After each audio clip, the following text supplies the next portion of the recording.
Estamos de volta e hoje o programa Mundo Passaporte é todo dedicado ao aniversário de São Luís, 407 anos. Ainda há pouco nós conversamos com o historiador Antônio Guimarães e agora é a vez de outro Antônio, o historiador Antônio Norberto, ele que já tem cadeira cativa no Mundo Passaporte e não poderíamos deixar de conversar com ele sobre a fundação de São Luís.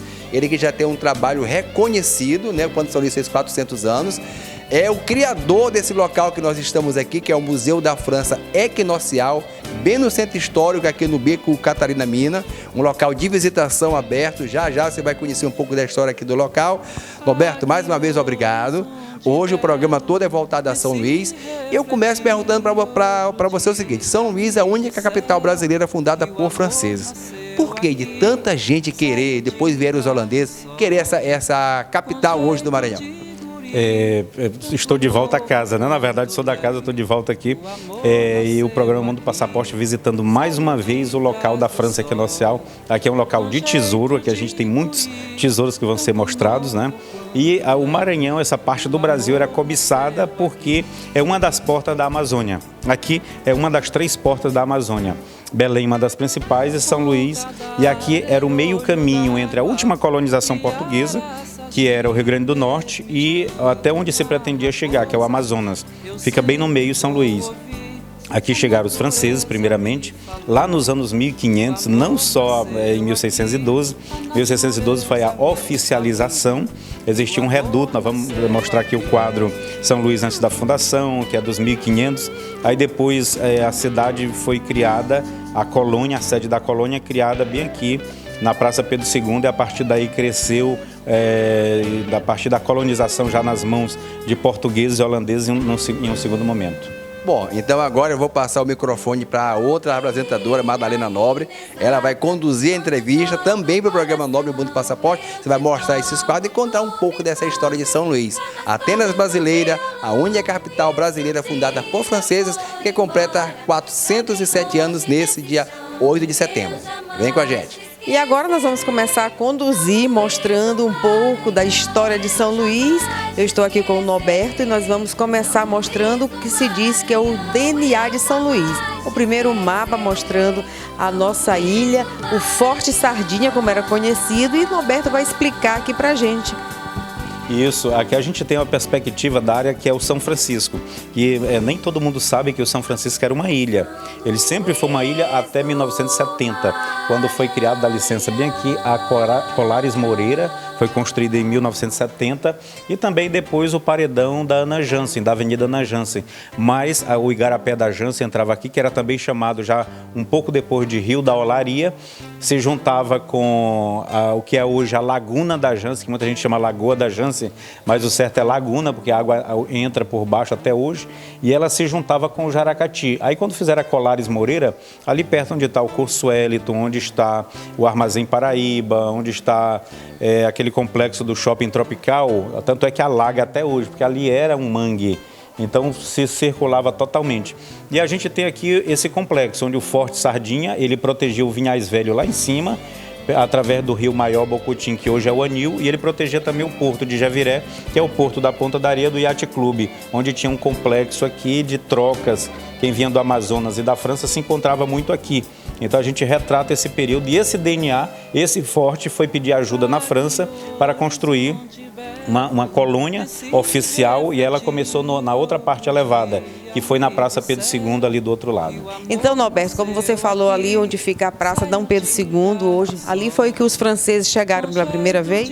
Isso, eles desembarcaram aqui no porto de Javiré, e daqui eles foram de canoa para lá, porque aqui era o porto principal da ilha, e de lá eles foram de canoa, e ali começaram a cidade, onde hoje é a Praça Pedro II, tanto é que o Forte São Luís, ele era toda a Praça Pedro II. Para a pessoa entender bem, a Rua do Egito atualmente, na época era o fosso, era o local para evitar a invasão do forte. O forte terminava ali nos fundos da Igreja da Sé, onde hoje é o Cine Teatro Municipal. Então ali foi que começou, ali é o Marco Zero de São Luís. Sempre vou ouvir a natureza me falando. Norberto, agora vamos retratar a importância desse quadro, né, para a França Equinocial, ou seja, para São Luís. Esse quadro, ele é São Luís nasceu no Louvre, é o título dele, e ele retrata exatamente um conjunto de reuniões em períodos diferentes até chegar à conclusão de se fazer uma colônia aqui. As primeiras reuniões foram com o rei Henrique IV, depois da morte dele, logo em seguida, foi com a rainha Maria de Médici e o rei menino Luís XIII. Então aqui a gente tem a rainha regente Maria de Médici segurando o mapa do Maranhão, com o nome dos rios aqui, que era um projeto de fazer uma grande colônia que pegava praticamente metade do território brasileiro. Isso foi decidido no Louvre. Aí você pergunta, mas o Louvre não é um museu? É verdade, é o maior museu do mundo, mas nessa época era o Palácio Real, era lá que aconteciam as reuniões.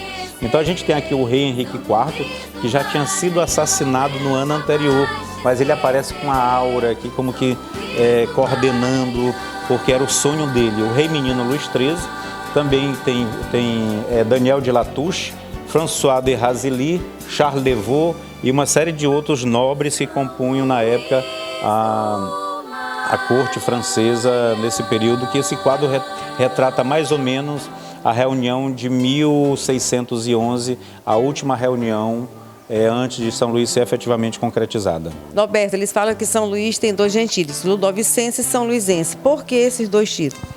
Nós somos realmente ludovicense e são luizense por causa de Luís. Se bem que o rei da França era rei menino na época.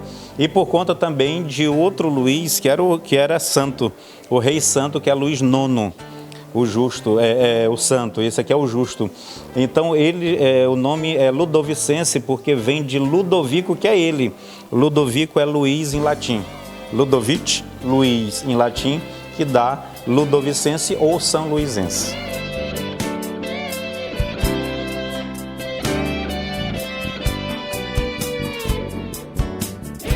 E agora nós vamos conhecer o primeiro mapa do Maranhão. É com você, Norberto. Pois é, esse mapa aqui, ele é de cabeça para baixo, né? E os paulistas chamam de ponta cabeça. E ele mostra exatamente, feito a partir de observação dos astros. Eles não tinham a tecnologia que nós temos hoje, né? E conseguiam fazer com uma certa perfeição, apesar de não ter a visão de satélite que nós temos hoje. Parece que eles até tinham. E você observa aqui o centro histórico de São Luís, onde nós estamos, que aí está escrito Porto Principal dos Franceses. Logo embaixo tem a Ponta da Areia. Você se desloca um pouco para cá, tem a Ilha do Curupu, que chamam de Ilha do Sarney, que era a Ilha Daniel de Latouche. Nós temos bem aqui embaixo o Araçagi, que ele está como Aragi, Arara mais Caju, Aracagi, a origem da explicação do nome do Araçagi, Cajueiro do Papagaio, Aracagi. Aqui a gente tem um forte, o Forte de Pedra, Forte de Caú, tem o Forte de Itapari e aqui está escrito Porto dos Franceses com dois fortes, onde está o Santo, em São José de Ribamar. Do outro lado nós temos o Forte de Santa Maria dos Portugueses, em Guaxenduba. E vários topônimos franceses, tupis da época que a gente às vezes até desconhece um pouco. Bem aqui tem a Ilha do Cirurgião. Quem era o cirurgião? Tomás de Lastre, ou Tomás de Lastre, que era o primeiro cirurgião dessa parte do Brasil, que saiu daqui e foi curar os filhos de Jerônimo de Albuquerque, feridos de arcabuz, de tiro, na Batalha de Guaxenduba. Nós temos outros topônimos, como Tapu Itapera, que quer dizer Morada dos Índios Tapuias, que é Alcântara, bem aqui. Aqui hoje é o Rio do Jacaré. Aqui a gente tem Cumã. Cumã é Guimarães, a cidade de Guimarães atualmente. E na época não se sabia até um dia uns rios. O Rio Mearim dizem ser navegável 300 léguas. O Rio Itapecuru, Itapucuru, dizem ser navegável 200 léguas. Você tem a localidade da Baixada, que é Salinas, e uma série de outros lugares que são lembrados aqui nesse mapa. E como a gente está contando um pouco da história de São Luís, mas lembrando que São Luís não só foi fundada dentro aqui do Maranhão. Daniel de Latouche, senhor de Lavardiere, ele também se estende pela região amazônica e chega também até o Pará. E é isso que Norberto vai contar, a viagem de Lavardiere até a Amazônia. Isso aqui é uma das primeiras viagens oficiais, no caso, mandado por uma coroa, e foi pela coroa francesa para descobrir essa parte do Amazonas. Então, Daniel de Latouche, ele parte no dia 8 de julho de 1613 de São Luís, passa por Cumã, e chega bem aqui na terra dos Caetés, os índios Caetés, que hoje é Bragança, a 37 quilômetros entrando no rio Caeté.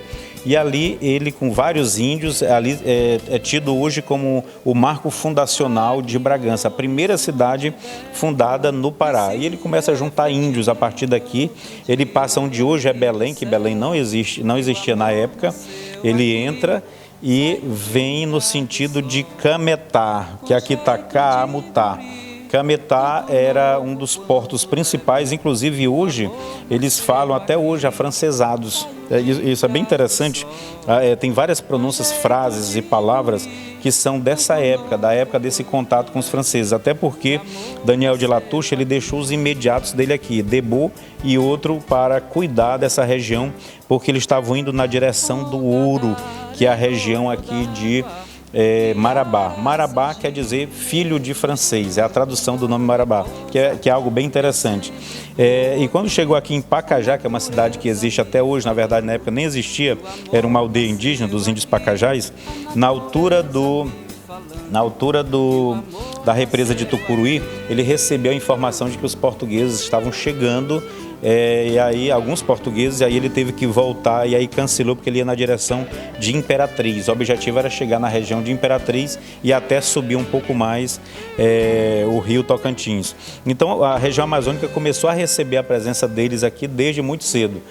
A França Equinocial, a gente lembra que pegava desde o Mucuripe, lá no Ceará, na beira do rio Ceará, onde hoje é Fortaleza, e passa com a capital em São Luís do Maranhão, mas ela se estendia até o Amazonas. Era, portanto, praticamente metade do território brasileiro atual. E não saia daí porque o Mundo Passaporte volta já.